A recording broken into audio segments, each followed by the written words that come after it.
Hey everyone, I'm Josh Olson. This is my YouTube channel. Today, I have a special guest.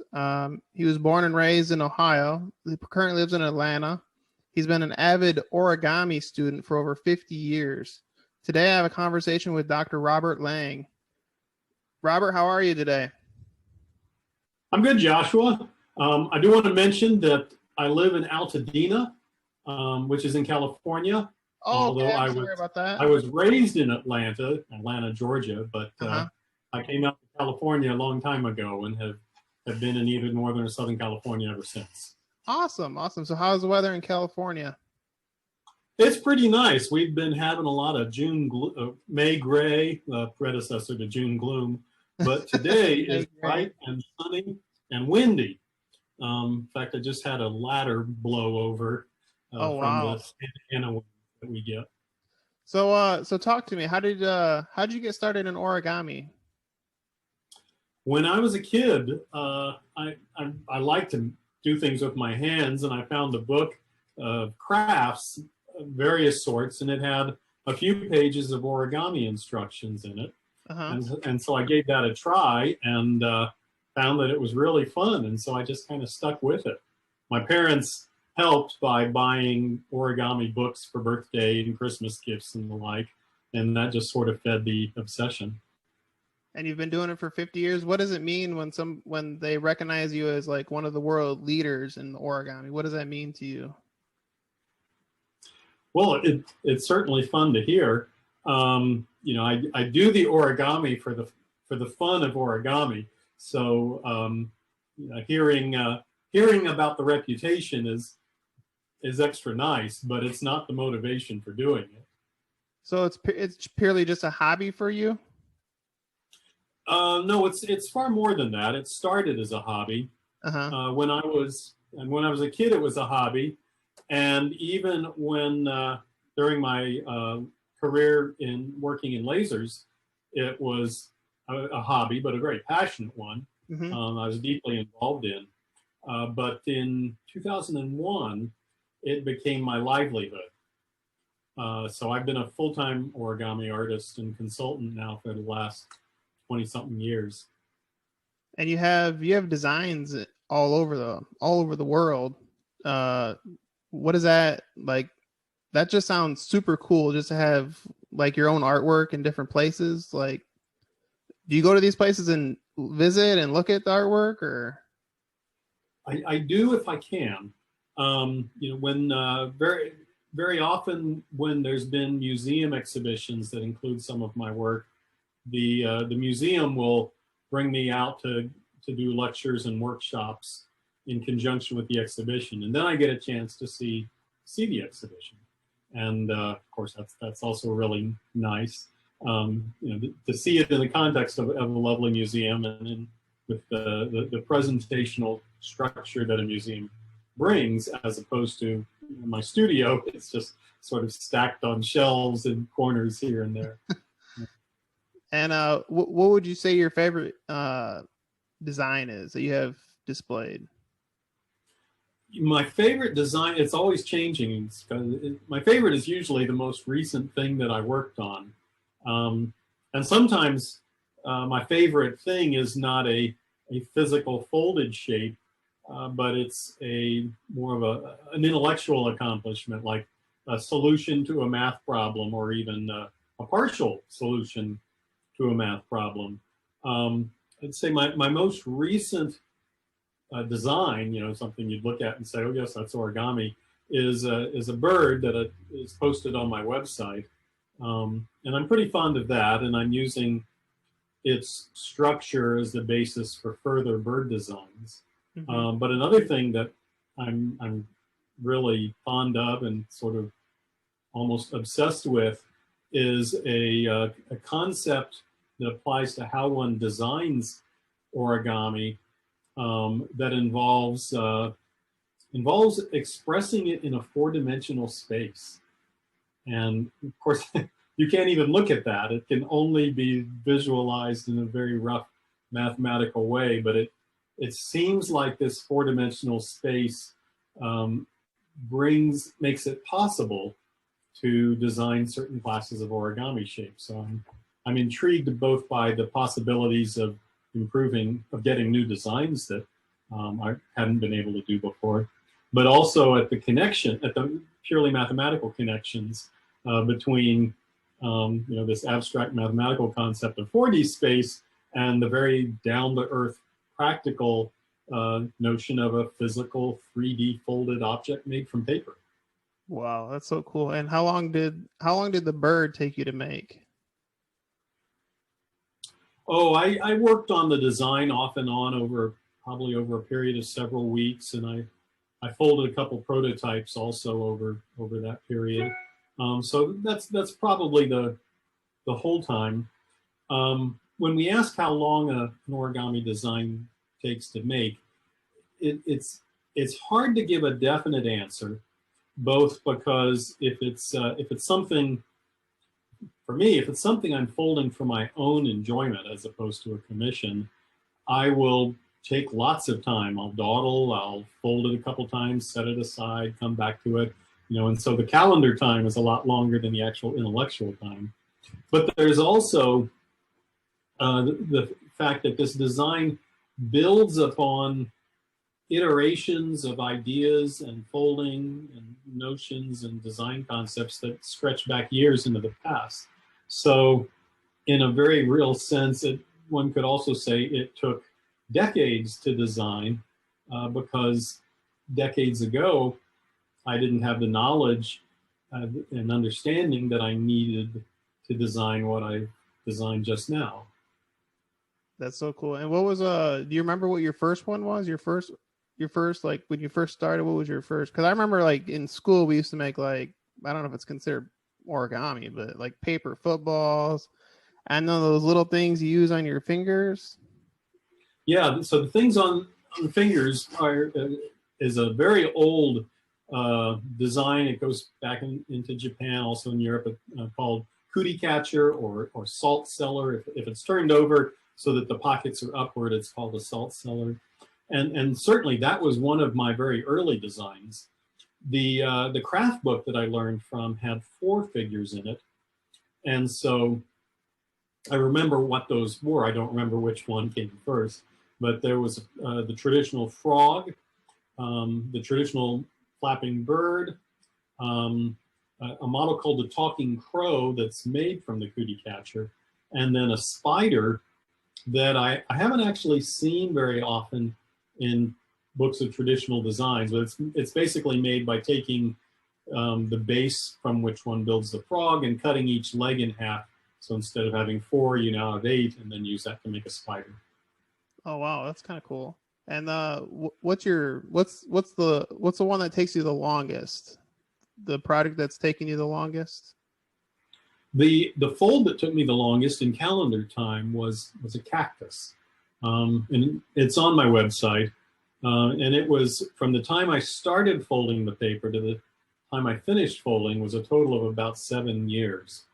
But of course, that wasn't 7 years of continuous folding. It was fold a little bit at a time, set it aside, come back to it, set it aside again. And the reason it took so long is this cactus is covered in hundreds of spines. Mm-hmm. So the idea I had, the reason I wanted to do a cactus. People had done cacti before, but never with actual spines. And I wanted to do one that was really spiny like a real cactus. But each little spine had a pretty complicated folding process.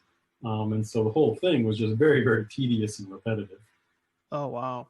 So this is not the only thing that you do. You've done a lot throughout your career. You actually graduated from Stanford University, correct? That was where I got my master's. I got my bachelor's from Caltech and my PhD from Caltech. But in between those two, I got a master's in electrical engineering from Stanford. I know you said it was a hobby like early on, but going to college, did you have a specific path? Like was origami the path, or was there a different path? Oh no, the path was scientific engineering. My bachelor's work was electrical engineering. Also, that was also my degree from Stanford. But by that time, I was already quite interested in lasers and optoelectronics. And so when I came back to Caltech for my PhD and switched to applied physics to focus on lasers and related optoelectronics. And that became my career for the next 15 years after graduation.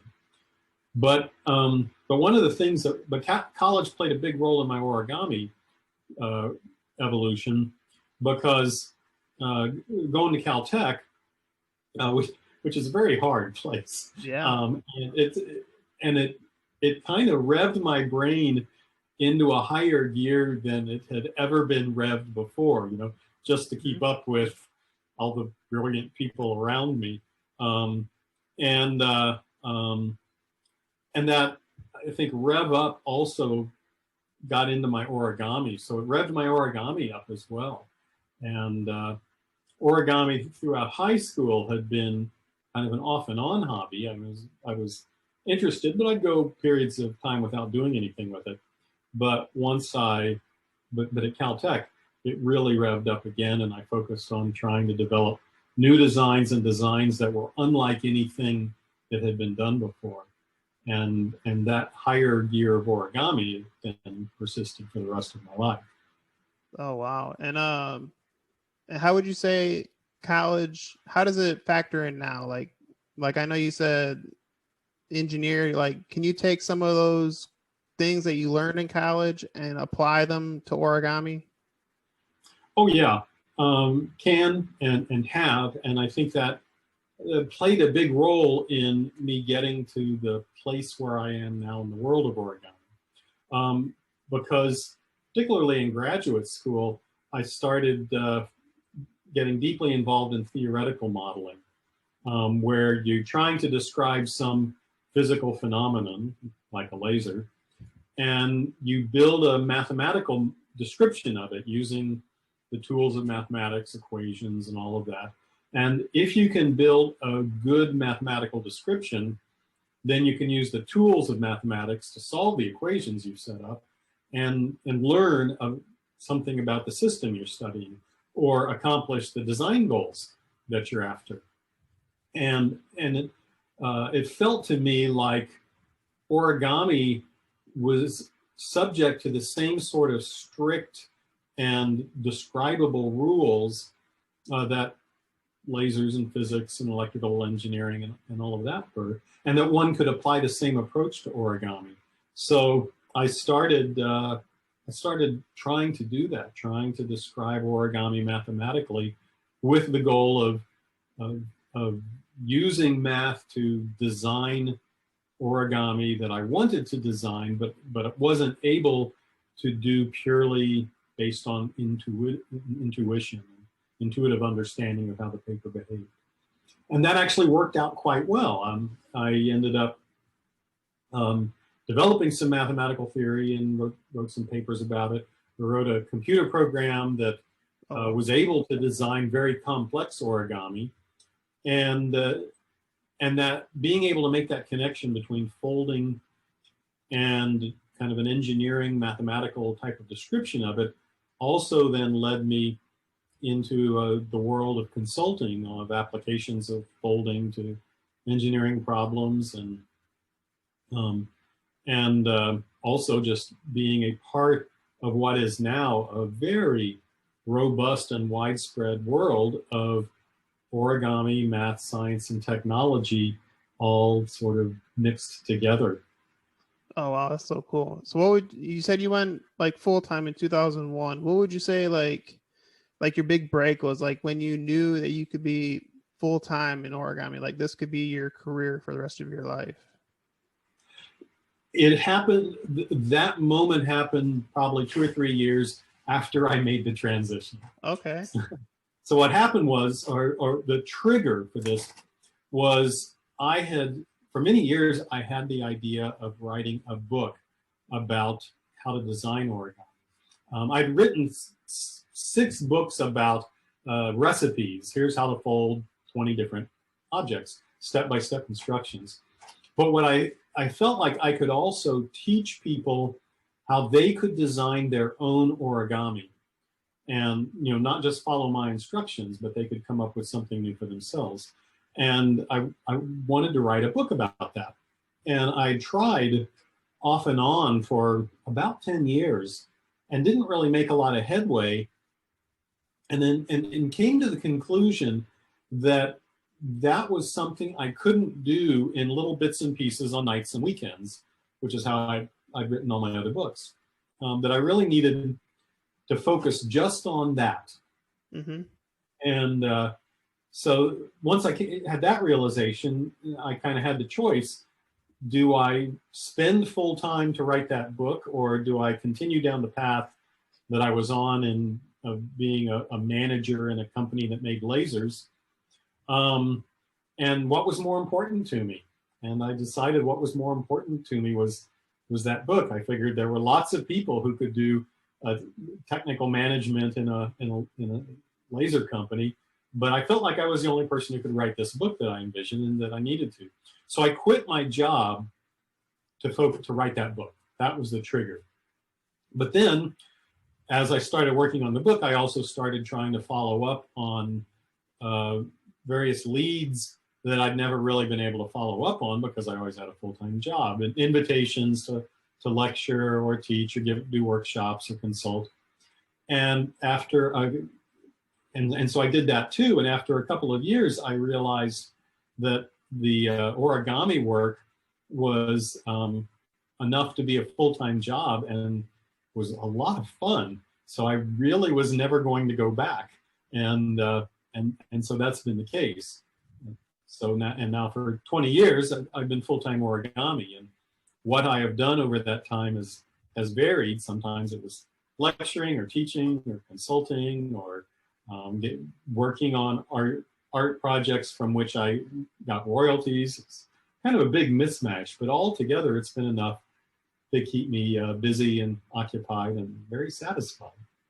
That's awesome. So do you enjoy, I know you've mentioned it a couple of times, do you enjoy teaching and lecturing younger people? I do. A big part of my work pre-COVID was traveling around and lecturing, and I really enjoyed that a lot. For the last year, I haven't done any of that. A few online courses. I've done some online classes, but it's just not the same as teaching in person. And so I am looking forward to, with the relaxation of restrictions and ability to travel and vaccinations, of being able to get back to doing some of the teaching and lecturing. So if for someone getting started, maybe they want to do origami, what would you say a good starting point would be? Really, it's find something that's fun. And there's just a wealth of resources out there now. Back in the 60s and 70s, there were just a handful of origami books, and pretty much your only choice to learn origami was to work from a book. And while I think some of the best origami designs now are still only accessible via books or magazines, but there's many, many more books. And there's also a wealth of information on the internet, both downloadable diagrams, which are step-by-step instructions like you find in books, but also quite a few videos showing how to fold. And videos, in one way, they're quite nice because you can actually watch a fold happen. Mm-hmm. Whereas with a book, you see before and after, but your brain has to figure out how to interpret the symbols and arrows to make that change. But I would actually encourage people, even if they start from videos, which is a very low barrier to entry. Just go under terms in a search engine, you can find tons of origami instructions. But I encourage people to also try to work from books, because the challenge of going from step by step and sort of filling in the missing parts in your brain helps your overall understanding of origami and your overall folding ability, and will enable you to be a better folder. And if you ever get to the point that you want to design, definitely help you become a better designer. That's so cool. That's awesome. There's a couple things I want to ask you about. Recently you were on a TV show, To Tell the Truth. Yes. You mind telling the story about how that came about and how that happened? Yeah. So the producers called me up from out of the blue. Um, I, I have footprints on the internet, and so they probably were looking for people, and called me up and said they'd like me to come on the show, and they wanted me to be one of their the real person. The person is one of the three people who's supposed to be an origami artist, Uh-huh. and so I did a little online meeting so they could see what I look like and how I interact, and gave them my background and told them where I came from and so forth. And then a few months later, they called me back and said, "Well, we'd like you to be an imposter because we noticed you have the background of working at JPL, Jet Propulsion Lab, NASA, and we have a contestant who's the Mars-catect, and we'd like you to be the Mars-catect imposter. So would you consider that?" And I said I'd consider it, but I didn't want to give up my chance to be known as an origami artist. I'd much rather people know me as an origami artist than as someone who can lie about being a Mars-catect. Oh, that's true. So Yeah. then they came back and said, "Well, how about this? You'll do both." And so that was what led to the show. So the first segment were the three of us trying to convince this panel that we all were the Mars-catect. And I was very pleased to see that 2 out of the 3 panelists thought I was the real Mars-catect. And then in the second segment, after the reveal, they came back and said, "Well, one of those 2 remaining people is actually an origami artist." And I was pleased again that 2 out of the 3 picked the other guy as the origami artist and not me. So I feel like I was on the winning side both sides. Yeah. So But, do you get to but the interact? very funny thing, one of the reasons I was able to do the Mars-catect is I have consulted on a lot of space applications. Oh, okay. And so I knew enough about space, also helped by a lot of tidbits that Vera Moljani, the real Mars-catect, told us about the project she was working on. But I knew a fair amount about space and applying origami to space. So several weeks after the show aired, I got a call from the Mars people saying, "Would you talk to us a little bit about origami?" And so it actually led to a little bit of real professional interaction. Oh, that's awesome. So do you get to interact with the panelists or the judges beforehand or no? No, that's the thing. The 2 imposters and the real person, we spent quite a bit of time with each other and with the producers, basically helping train the imposters to be good imposters, Mm-hmm. and also helping train the real person not to give it away that they're the real person. But the panelists didn't get to see us at all until we walked out on stage. Oh, wow. And how long does the show take? Is it like 1 hour, or does it take a lot longer than what it shows? Oh, the show runs for an hour, but they have something like 5 or 6 segments in it. So each of our segments was only about 10 minutes, and they did a little editing of, I'd say, maybe the time we actually spent with the panelists and them interrogating us was maybe 50% longer than what ended up airing. But what aired was, pretty representative of what we went through. Is that the only TV show you've been on, or have you been on others? No, I've been on a few others. In fact, I've been on another game show, 2 game shows, in fact, 2 other game shows. One in China a couple of years ago, where I helped set the course for a challenge type show, where there were people who were competing to solve various puzzles, and some of the puzzles related to origami, and specifically to some of my designs. So they brought me over to kind of help with some of that. And then years and years ago, back in the 1990s, I was on a Japanese game show called Naruhodo the World, which is similar to the American show What's My Line, in that they brought out a person, and the celebrity panelists had to ask questions and guess what that person's occupation was. And my occupation, I was an origami artist, and that was a little unusual because I was Western. I wasn't Japanese. But they had to guess. They showed a little video of me folding, and they had to guess what I was folding. And with a lot of hints, they eventually got it. That's so cool. You have a very interesting career in life. And you live in California currently, and I was looking through your Facebook, and you have photos of all these animals. Do these animals actually come into your backyard and come up to your window and stuff like the photos show?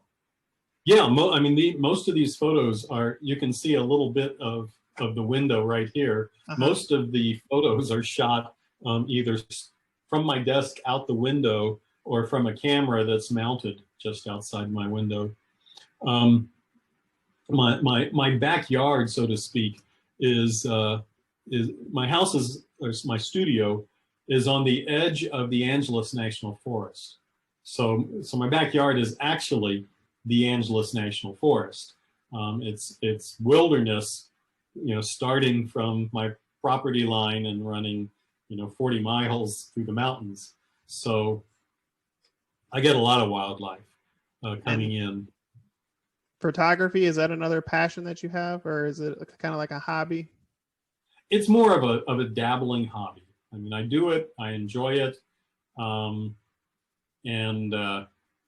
I have no illusions that I'm a particularly good photographer. Your photos are great. I'm an okay photographer.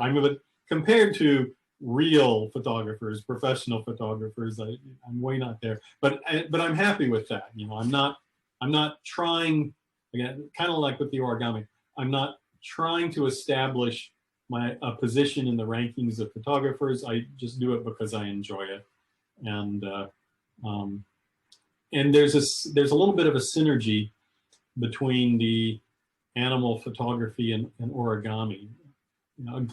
Most of my origami is representational. It's wildlife, folding animals, and it's because I love animals. I get inspired when I see them.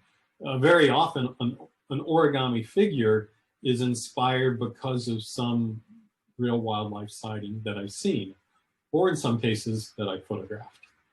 That's awesome. I know you have a lot to do, and I really appreciate you taking the time. I just have one last question for you. If you weren't doing origami full time, what do you think you'd be doing? Wow.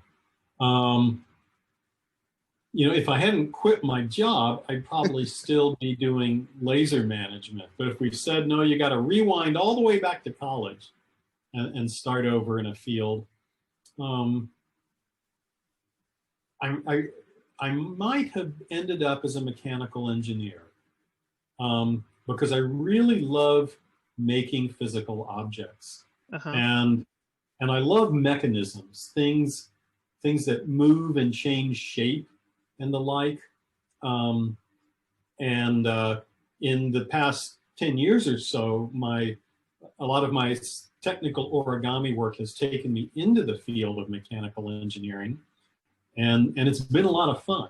So I might have turned that into a career instead. That's awesome. Thank you so much for taking the time, Robert. I really appreciate it. You're very welcome, and thanks for having me on. Thank you so much. Hey everyone, thank you for watching. Did you enjoy this conversation? Let me know in the comment section below. Don't forget to hit the subscribe button below to be notified of all my conversations. See you again soon.